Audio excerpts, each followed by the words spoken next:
arrest warrant has been issued against Nate Diaz in connection with a viral Bourbon Street brawl. New Orleans Police Department spokesperson Karen Baudry confirmed the charge, but no further details were provided on the warrant. Videos of the incident were gathered by New Orleans Police Department, in which Diaz allegedly choked unconscious Rodney Peterson, who resembles Logan Paul, during a brawl that took place outside a bar. Peterson sustained a severe head injury and vowed revenge against Diaz. Second-degree battery is a felony in Louisiana and carries a maximum penalty of 8 years in prison, a $2,000 fine, or both. Diaz is scheduled to face Jake Paul in a boxing match in August. Chael Sonnen wants Jon Jones versus Sergei Pavlovich. Chael Sonnen has urged Jon Jones to fight Sergei Pavlovich before retirement, stating that it would be a remarkable achievement to be the undisputed GOAT of the heavyweight division.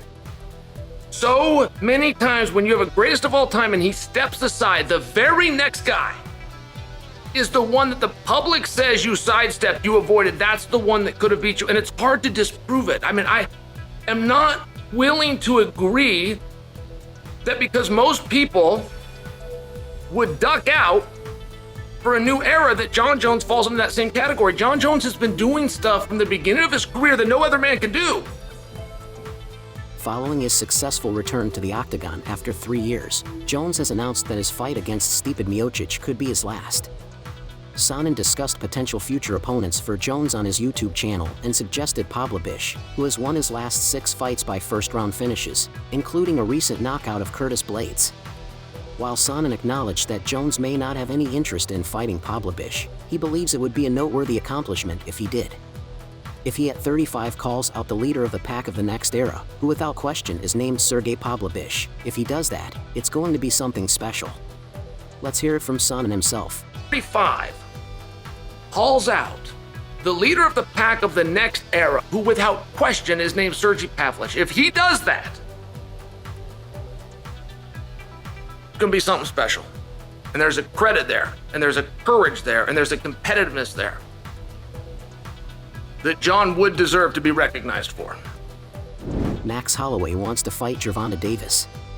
The self-proclaimed boxer in the UFC, Max Holloway, wants to fight Gervonta "Tank" Davis in a boxing match.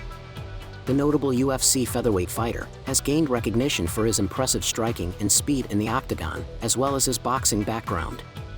Amid the controversy surrounding the Gervonta Davis versus Ryan Garcia bout, Holloway expressed his disapproval of the rehydration clause in the fight. Just don't put no hydration clause in it, like how he did to my man Garcia. That would be a fun one. Let's make a big fight with Tank or something. You know, Floyd Mayweather and stuff. Yeah. Floyd Mayweather and Tank is following Floyd Mayweather's freaking, recipe to the key. So why not he fight an MMA guy? We do a big one. I can shit talk to him. Just don't put no hydration clause in it, like how you did to my man Garcia. But isn't that crazy? Yeah, that would be a fun one. The hydration clause. Right? I mean, and then everybody talking about that shot with stuff like, oh, he would have got up and blah blah. I'm like, bro, like the hydration clause is real, like he couldn't freaking rehydrate proper, and that shot, like, you might not look hard, but to a freaking dehydrated body, that hurts a lot. Like that shot probably hurts a lot even if you're not dehydrated. So I can only imagine. Gilbert Burns promised to KO Belal Muhammad. Gilbert Burns is set to face Belal Muhammad in the co-main event of UFC 288. The Brazilian is confident in his ability to defeat Muhammad and has even promised to finish the fight before the end of the 25-minute time limit. If I want to solidify myself as the #1 contender, I've got to take this guy out. Because now I can get a finish. If I want to solidify myself as the #1 contender, I got to take this guy out, and then I think I've been asked for 5 rounds, even with the Chimaev fight, with Georgia fight, with Neil Magny fight, I asked for 5 rounds. They didn't give it to me, but this time he asked as well, so it's when he asked it, I said, well, okay, now we're doing 5 rounds. So the upcoming bout is being viewed as a critical welterweight title eliminator, with the winner potentially going on to compete for the championship later in the year. Despite the short notice of the fight, Burns is excited to showcase his skills and prove his worth in the division.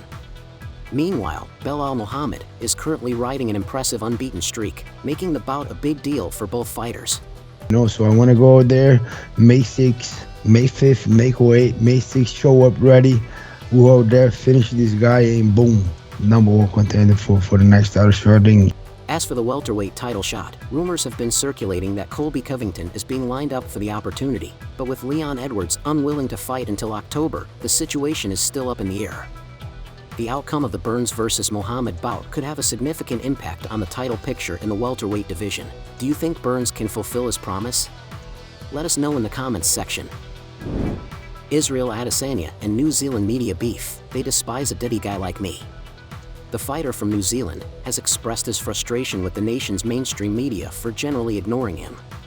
Despite his global success, Adesanya has been met with resistance and hostility from the country due to the government's decision to effectively ban MMA fighters from training during the COVID-19 pandemic, while allowing rugby and cricket to continue.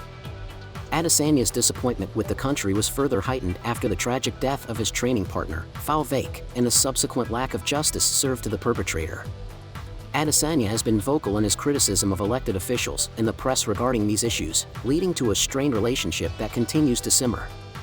Even after Adesanya's recent victory over Alex Pereira to regain his title at UFC 287, the New Zealand media has shown little interest in supporting the renowned athlete.